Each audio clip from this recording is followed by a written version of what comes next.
is the Bloody Disgusting Podcast Network.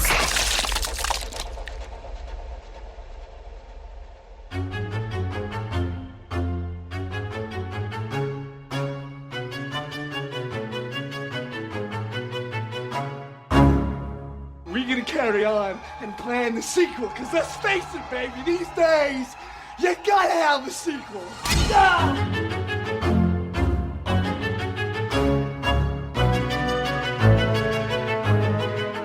And welcome back to Micro Queers. That's all I got. That's all I got. Oh, that's what you got? Okay. Well, that's Joe, and I'm Trace. Oh, boy, yeah. I had to pull up my description. I got distracted. That's okay. Folks, we are talking about Lee Haven Jones's Wanted. Wait, that's what it's called? Yes, it's called Wanted. That's why I said it's a terrible title. My YouTube clip says it's called A Welcome Stranger. Dude, this is what I was just saying before we started recording. I don't know why that video says that. No, okay. The proper That title makes is called Wanted. It's not a great Well, everyone, you're getting like a peek behind the curtain at Joe and I's organizational skills. So there we go. I'm just going to cross that name off of my notes because that's not the name of the short. Yes. Very confusing. Yeah, so this is... well, it's a bit of a rug puller, right? We've got a man who supposedly breaks into someone's house, and that's the basic premise. It's a man that breaks into a man's house. Indeed, yeah. So this is a 10.5-minute short. It was written by Roger Williams. The pair have worked together before, but yeah, the logline is basically just somebody breaks into this fairly modern house, eats things out of the fridge, checks out the sound system, plays on the rug, and then he is apprehended by the owner of the house, who makes him strip naked and then jerks him off. And then the twist reveal is that you find out these are actually men who are a couple, and this is part of their sexy role playing. Yes. So I kind of keyed you into this ahead of time. So there is a movie from 2013 called Some Velvet Morning, and it stars Stanley Tucci and Alice Eve, and it's directed by Neil LaBute, who did the Wicker Man remake and Nurse Betty. But the whole movie is done like a play where it's like they're in a hotel room and she's his mistress, and they're just talking the entire time, but there's a rape scene. Oh. But basically, like, the twist ending is that she's his hooker, and it's just their arrangement, their financial arrangement. So it wasn't really rape because it's part of their arrangement. So watching this short film play out, I was like, oh my God, it's just like that Neil LaBute movie. Yes, it's very much, I mean, I like these kinds of things, if only because it forces you to recontextualize what it is that you've watched and re-examine kind of everything that you've seen before. But I thought that this was novel because we haven't seen this in a short that we've looked at before. Like, I feel like twists are very much something where you can lay the groundwork over 80 or 90 minutes and then you pull out the rug. Whereas here it's like you're trying to do this in 10. Well, and also because it's kind of a genre switcher, right? Because it starts and you're like, okay, cool, this is some kind of a stalkery home invasion thing going on. And it turns out it's actually kind of a romantic drama. Yeah, like to the point where when I finished it the first time, I actually thought, oh, I can't program this because it's actually not a horror film. It's not even really a thriller film. And then I thought, no, everything about the tone and the music and the way that it's filmed is deliberately cueing you to think, oh, okay, something bad is going to happen here. Yeah, I mean, the first 6 of the 10 minutes of this short are watching this guy do what we presume to be very creepy things around this house. I mean, really, for me, it's the carpet rubbing, where he's just like, I'm like, okay, even in the world where it's like, okay, let's say we know that that it's a role-playing thing they're doing, why is he rubbing himself on the carpet? Okay, so this is where I introduce my own twist into the proceedings, Trace. Okay. So I cued you before I sent this to you that you could decide whether you wanted to look up who this writer-director pair are or not. And you opted that you didn't want to look it up. Yeah, no, I want the surprise. Surprise me on air. Okay, so Wanted, as I mentioned, this is written by Roger Williams, and it's directed by Lee Haven Jones, and they are the duo behind the South by Southwest film that we watched earlier this year, The Feast.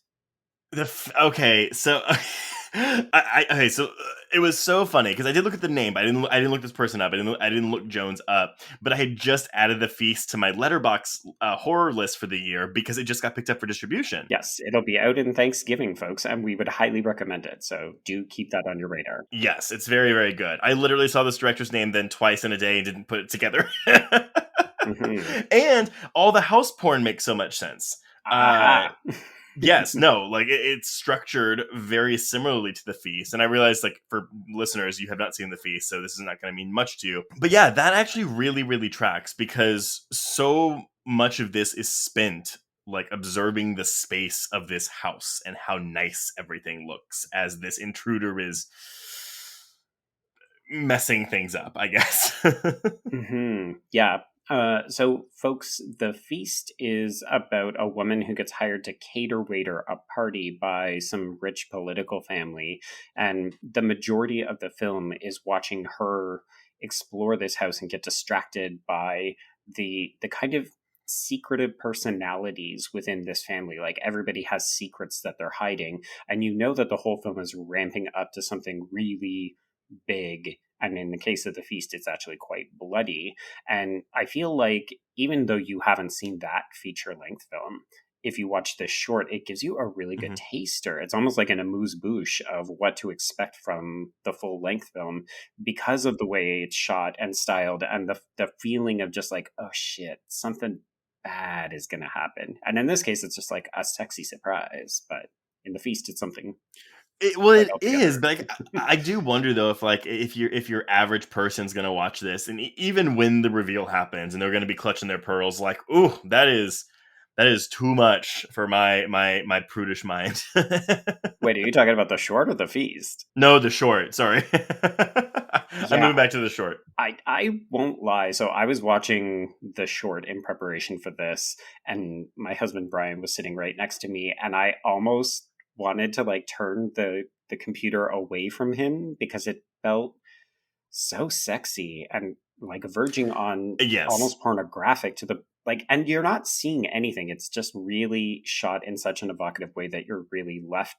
Well, like you can picture everything. It's very sensual. Like it's not a porno we're talking about here. We don't actually see any nudity. We get some side butt, but that's it. But it's just a lot of heavy breathing. Like, and actually, it's interesting. So this video on YouTube has over 1 million views, and if you read the comments, it's from a lot of gay men who are turned on by this video.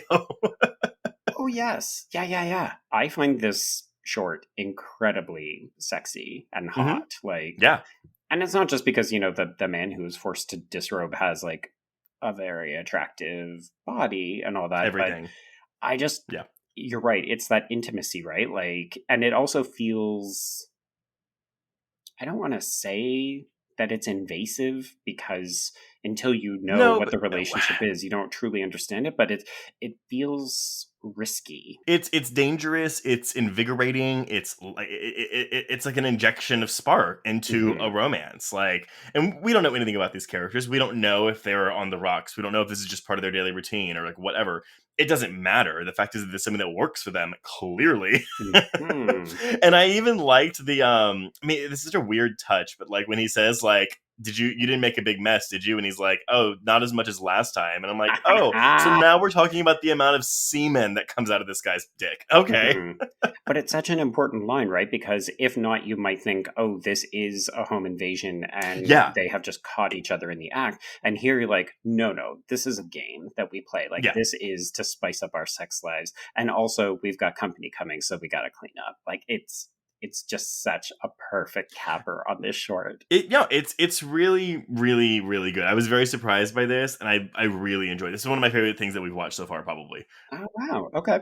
But I'm a sucker for a good twist, so. Right, yeah. And you know me, I love some house porn, so. Yes. So I guess then, Joe, though, would you watch a feature-length version of this? I mean, I don't know what this would even look like. I think this works... Sorry, I'm taking the answer from you. I think this works well as a short.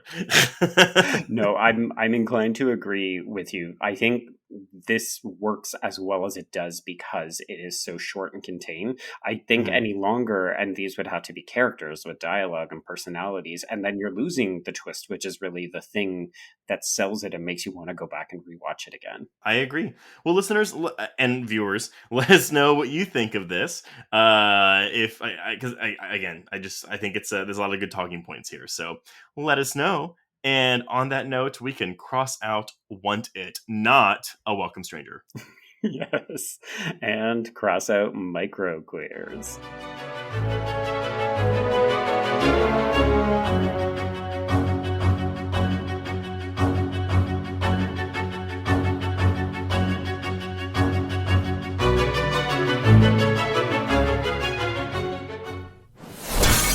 Bloody Disgusting Podcast Network, home of creepy, disturbing, and terrifying creepypastas, SCP archives, weekly full cast storytelling, Kapora queers, genre commentary from an LGBTQ perspective, and the Boo Crew, for horror-centric interviews. Listen free wherever you stream audio and at bloodydisgusting.com/podcasts. It was late in the afternoon when the professor and I took our way towards the east, whence I knew Jonathan was coming.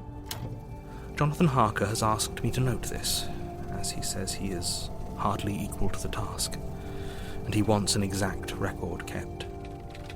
Dear Madam Mina, I have read your husband's so wonderful diary. Strange and terrible as it is true. I will pledge my life on it. God preserve my sanity, for to this I am reduced. Safety and the assurance of safety are things of the past. I am in hopes that I shall see more of you at Castle Dracula.